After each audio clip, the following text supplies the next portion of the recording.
Et yo les gars, j'espère que vous allez bien. Aujourd'hui, on se retrouve pour une nouvelle vidéo. Aujourd'hui, on va construire un réseau internet.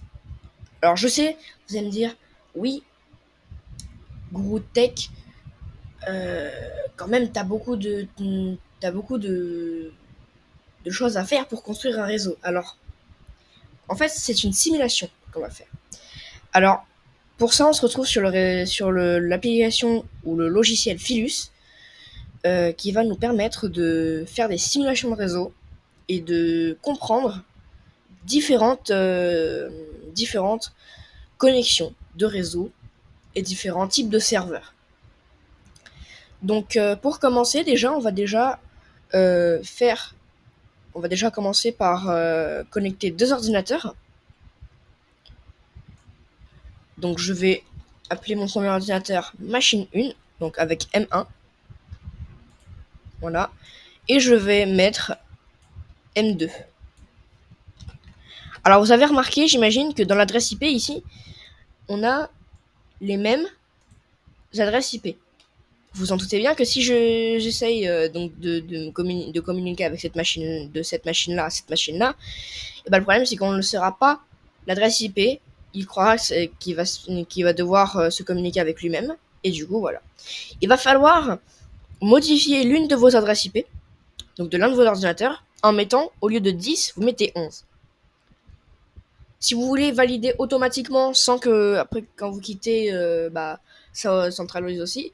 Mais si vous voulez faire automatiquement, vous faites directement entrer et vous quittez. Ça enregistre 2 fois, ce qui est pratique. Vous allez prendre maintenant une connexion, donc un câble. Vous allez cliquer sur la connexion et vous allez cliquer une fois sur un ordinateur. Donc moi j'ai cliqué une fois sur M1, et je vais cliquer une deuxième fois sur M2. Voilà. Vous pouvez faire échappe pour enlever. Et maintenant on va passer en mode de simulation. Donc ce mode-ci, on va cliquer sur l'un des ordinateurs, donc M1. Ici, on voit bien l'adresse IP de notre ordinateur, mais nous, on veut savoir si l'adresse IP est la bonne. Ici, on va aller dans installer, on va c'est dans la seule application qui va permettre d'installer des logiciels. Vous allez faire un double clic sur ligne de commande, ou alors vous cliquez une fois, vous mettez la flèche qui va vers les requêtes installées, puis après, vous faites appliquer les modifications. Après que les modifications se sont mises à jour, vous allez voir une ligne de commande ici, donc l'application ligne de commande qui sera ici. Vous allez cliquer dessus et vous apparaîtrez sur cette fenêtre. Donc ici, on va faire comme dans la vidéo de l'invite de commande, on va faire la commande help. Bien entendu, vous vous en doutez bien que ce n'est pas le vrai invite de commande, c'est l'invite de commande de l'application. Et ici, on a toutes les commandes qu'on peut avoir en lien avec des configurations réseau. Ici, nous, les deux commandes qui nous intéressent, c'est ipconfig et ping. Donc, je vais faire ipconfig pour savoir mon IP. Ici, on voit bien adresse IP 192.168.0.10. Et ici, c'est bien la bonne. Ici, on peut voir le masque, mais le masque n'est pas important et l'adresse MAC non plus. On va commencer par faire un ping. Et cette fois, nous, on va donner l'adresse IP de la machine, normalement, M2. Mais avant, on va aller regarder si la machine M2 a bien l'adresse IP 11. Donc, on va faire un IP config. Et là, on voit bien qu'on a bien l'IP 192.168.0.11. Donc, c'est bon, je vais pouvoir aller dans M1 et je vais pouvoir faire ping espace l'adresse IP de l'ordinateur que vous voulez avec lequel vous voulez tester votre connexion, et vous faites entrer. Vous voyez bien qu'en fait ici on a bien les câbles qui se matérialisent, on voit bien que les données se matérialisent avec un câble qui passe en vert. Et ici, on a bien le temps, donc en millisecondes, en fait, de la connexion qui part de l'ordinateur pour qu'il revienne ici. Alors en fait, je vous explique plus concrètement comment ça va se passer. En fait, quand je veux faire ping, en fait, c'est une partie de ping-pong. Ici, je vais envoyer une requête ping à l'ordinateur suivant, donc M2, et l'ordinateur M2 va envoyer un pong à l'ordinateur 1. Et du coup, c'est pour ça qu'en fait, au début, ça prend beaucoup de temps parce qu'en fait, ils doivent initialiser les connexions. Puis après, ils font la connexion, ils font des connexions comme ceci. Et en fait, ils font ça 4 fois. Vous voyez bien qu'on a sequence 1, sequence 2, sequence 3, sequence 4. Donc 1, 2, 3 et 4.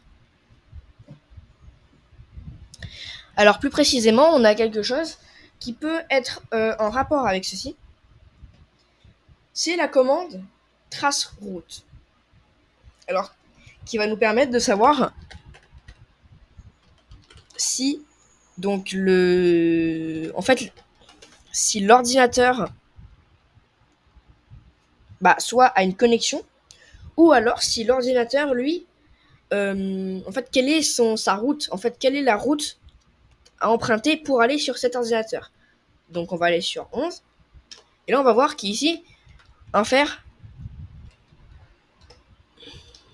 0.11. Et là, vous voyez bien qu'on a un établissement de la connexion avec donc l'adresse IP 192.168.0.11, donc qui est la machine 2. Et ici, ne comptez le 0 comme un 1 parce que en fait, il compte ça comme une connexion à part entière. Il compte ça comme une connexion si vous avez une adresse IP compacte. En fait, si vous avez une adresse IP, mettons qui va vers le serveur, un serveur qui renvoie vers un serveur, et en fait, vous devrez compter le 0. En revanche, si vous avez mis une passerelle qu'on va voir dans la 3e vidéo, dans l'une des vidéos de ce chapitre, on verra qu'on a besoin d'une passerelle pour communiquer avec d'autres réseaux. Donc,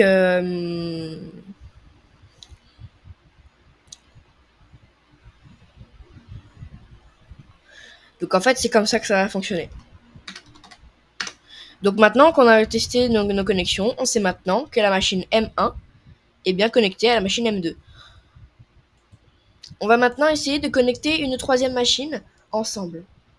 Donc comment on va connecter une 3e machine? C'est très simple. On va prendre une 3e machine que je vais nommer M3 et je vais mettre l'adresse IP 12. Donc ça doit bien entendu suivre les adresses IP. Donc là ici on a 10, 11 et 12. Alors maintenant je vais essayer de connecter sur l'un des ordinateurs. Ici, donc je vais commencer par prendre mon port ici. Et je vais essayer de connecter sur l'un des ordinateurs M2 ou M1. Donc je vais aller sur M2. Il me dit qu'il n'y a pas de port disponible. Et sur M1 non plus. Donc comment je vais faire pour que en fait je puisse communiquer, donc que la machine 1 puisse communiquer avec la machine 2 et la machine 3. Vous devez déjà supprimer la connexion en faisant clic droit, supprimer le câble. Ou alors clic droit sur l'ordinateur, supprimer le câble. Voilà. Maintenant, vous allez commencer par construire un réseau local. Donc, prendre une switch. Donc une switch, en fait, c'est une switch comme ça s'indique. En fait, c'est une switch qui va nous permettre en fait de switcher les connexions.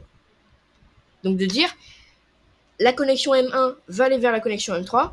Ok, je capte tout ce qu'il y a. Bon, après on verra dans la prochaine vidéo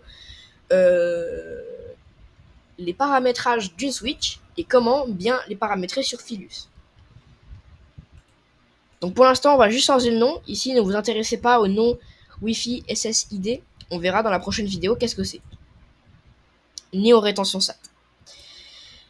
Donc positionnez vos ordinateurs. Puis vous allez commencer par relier. Moi, je vais relier machine 1 à la switch, machine 2 à la switch. Et là, nous, déjà, on a déjà ces deux machines-là. Et en fait, nous, normalement, il nous disait qu'on n'avait pas assez de ports. Ici, on en a un, et on en a assez. Donc c'est comme ça en fait que en fait c'est comme ça que les les ordinateurs d'aujourd'hui, donc en fait nos réseaux communiquent. En fait on a soit des routeurs qu'on verra dans la qu'on verra dans une vidéo, qu'on verra à quoi ça servira,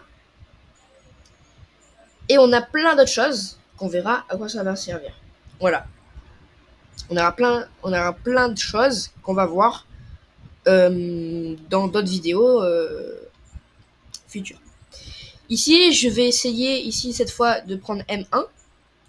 Donc je vais refaire ping 192.168. Donc je vais retester la connexion avec mon M2. M2 se matérialise bien avec nous. Et cette fois, je vais tester. Donc je vais tester ping 12. Donc la machine 3. Donc la machine 3, en fait, ici, communique bien avec nous. Donc, en fait, pour savoir si tous les paquets sont envoyés, en fait, et qu'on n'a pas perdu de paquet, en fait, parce qu'en fait, quand on fait un ping, en fait, c'est un paquet qui s'envoie à la machine sur lequel on envoie le paquet. Donc moi, quand je fais un ping 192.168.0.11, en fait, j'envoie une requête ping à la machine M2, et en fait, on envoie un premier paquet. Donc sur la séquence 1, premier paquet. Séquence 2, deuxième paquet. Séquence 3, troisième paquet. Séquence 4, quatrième paquet. Ici, si on aurait, mettons, le 1 et le 4 qui ne seraient pas partis, et ben on aurait 4 paquets transmis, 2 paquets reçus, et 50% des paquets perdus. En revanche, si on aurait perdu 3 paquets, on aurait 75%. Et si on aurait pris tous les paquets et que aucun paquet ne serait valide, et bah on aurait eu 100% de paquets perdus. Et ici ça va être la même chose, on envoie bien la requête ping. Donc voilà comment connecter plusieurs ordinateurs et créer un mini réseau local sur Filius. Donc dans la prochaine vidéo, on verra comment construire et configurer notre switch un peu plus en détail. Donc j'espère que cette vidéo vous aura plu. Si c'est le cas, n'hésitez pas à liker, partager, à vous abonner. C'était Gourou Techno. Tchuss.